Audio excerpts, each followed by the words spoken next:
दोस्तों नमस्कार। Colonel Ajay Singh Ajay astro money group first global astro finance digital channel से आपसे मुखातिब होता हूं। आज है 8 अक्टूबर सन 2024 मंगलवार।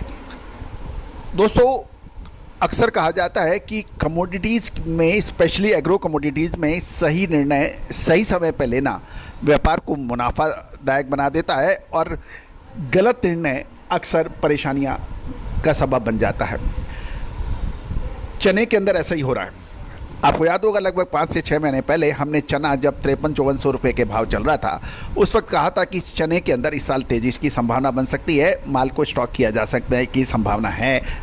फिर डॉलर चना यानी काबुली चने के अंदर भी लगभग 2 से ढाई महीने पहले हमने कहा था कि डॉलर चना इतना गिर गया है, इसको डिमांड को देखते हुए इसमें स्टॉक किया जा सकता है।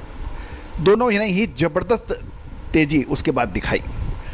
दोस्तों अक्सर ये कहा जाता है कि समय पे मुनाफा वसूली का अनुमान, विश्लेषण और रिसर्च ये सबसे महत्वपूर्ण होता है किसी व्यापार के लगातार सक्सेसफुल होने के लिए।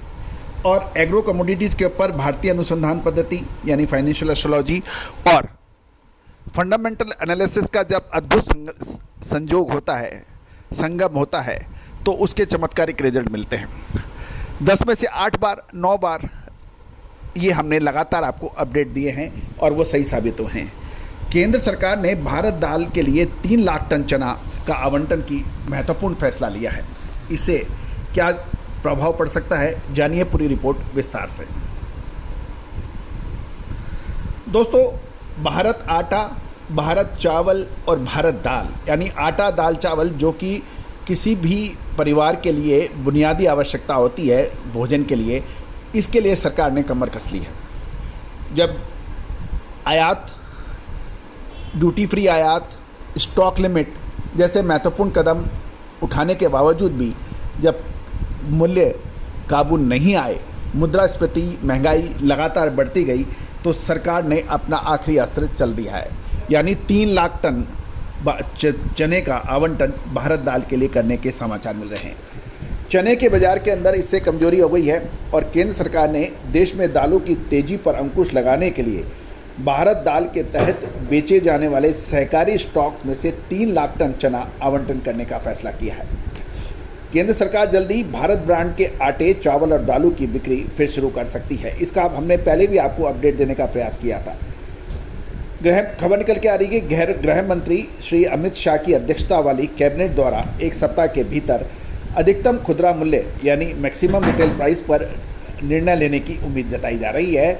और ये भी पता चल रहा है कि आटे की दर जो 275 रुपये पिछले साल प्रति 10 किलो थे, उसको बढ़ाकर 300 रुपये, और चावल की जो दरें 295 रुपये प्रति 10 किलोग्राम थी, वो अब 320 रुपये प्रति किलोग्राम का प्रस्ताव किया गया है।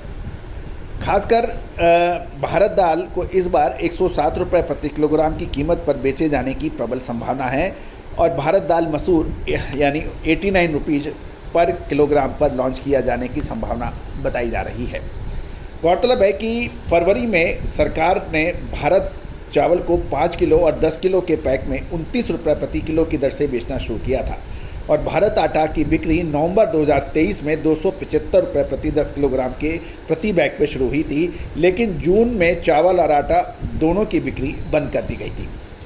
सरकार द्वारा सब्सिडी पर अधिक खर्च किए बिना आधिकारिक स्टॉक में से जितना संभव हो उतना चावल डिस्ट्रीब्यूट करने में इच्छुक है।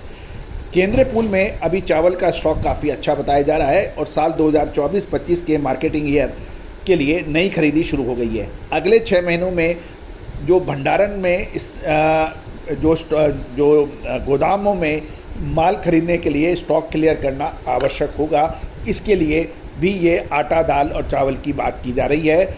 और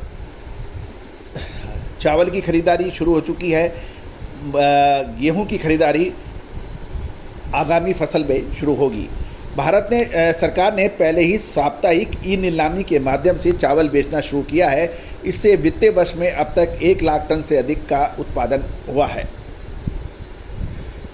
इस बीच उपभोक्ता सहकारी NCCF सोमवार को ई नीलामी करेगा और इसमें NCDFI ई मार्केट पोर्टल के माध्यम से गेहूं प्रोसेसर व्यापारियों से बोलियां आमंत्रित की है। बोलीदाताओं को एक निर्दिष्ट अवधि के भीतर पूरे भारत में से विभिन्न स्थानों पर 10 किलो और 5 किलो के उपभोक्ता पैकेटों में आटे के प्रसंस्करण, मिलिंग, पैकिंग और परिवहन के लिए कीमतें कोट करनी होगी। नोटिस में कहा गया है केवल उन्हीं बोलीदाताओं को भाग लेने की अनुमति दी जाएगी जिन्होंने अनुबंध नोट की विधिवत हस्ताक्षरित प्रति जमा की है। इससे यह भी कहा गया है कि गेहूं का स्टॉक एफसीआई से बोली लगाने वाले द्वारा जमा की गई 100% अग्रिम राशि के बदले जारी किया जाएगा। इसका उद्देश्य कच्चे माल की कीमतें 2065 रुपये प्रति क्विंटल के हिसाब से कैलकुलेट की गई है। सरकार ने उपभोक्ताओं को भारत आटा की सीधी बिक्री के लिए एनसीसीएफ और अन्य सहकारी समितियों को सप्लाई के लिए गेहूं की दरें पहले ही 2300 रुपये प्रति क्विंटल तय कर दी है। सरकारी समितियों की लागत को कवर करने के लिए सरकार ने मूल्य स्थिरीकरण कोष, जिसे पीसीएफ कहते हैं, एक निश्चित सब्सिडी की अनुमति दी है ताकि बिक्री मूल्य को उसमें एडजस्टमेंट किया जा सके। कुल मिलाकर 3 लाख टन चने का आवंटन व्यापारियों के लिए एक सिग्नल है कि वो अब अपना निर्णय फाइनल ले लें। दोस्तों, ऐसी सभी जानकारियों के लिए चैनल पर लगातार विजिट करिए, सब्सक्राइब कीजिए और विशेष रिसर्च रिपोर्ट के लिए संपर्क करें। All the very best, good luck, happy trading.